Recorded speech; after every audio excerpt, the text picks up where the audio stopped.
Select the camera location. Once selected, tap on Next.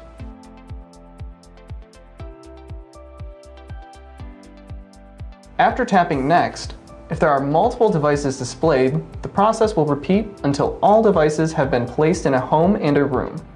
After the last device is assigned to a room, the home page will reload and display your devices in the right rooms.